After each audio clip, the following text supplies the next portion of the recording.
আসসালামু আলাইকুম ওরহমতুল্লাহি ওবরকাতু। আজ আমরা ক্যাপকাট ও ইনশট সম্পর্কে কিছু ধারণা ইনশট আবিষ্কার করেন জনাব আজহার ইকবাল, যা 2015 সালে আবিষ্কৃত হয়েছিল।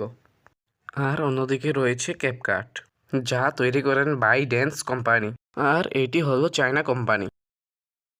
এখন জানবো ক্যাপকাটের ত্রুটি সম্পর্কে।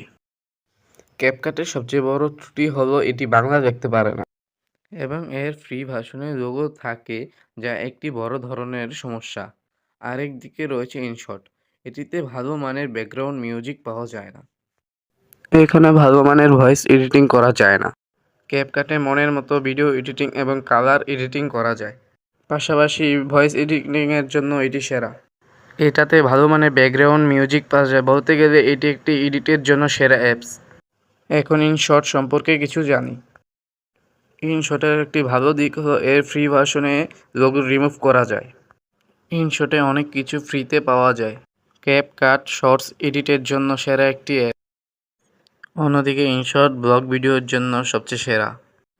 সো গাইস, আজকের ভিডিও এই পর্যন্তই। যদি ভিডিওটি ভালো লেগে থাকে তাহলে লাইক এবং সাবস্ক্রাইব করে যাবেন। ধন্যবাদ।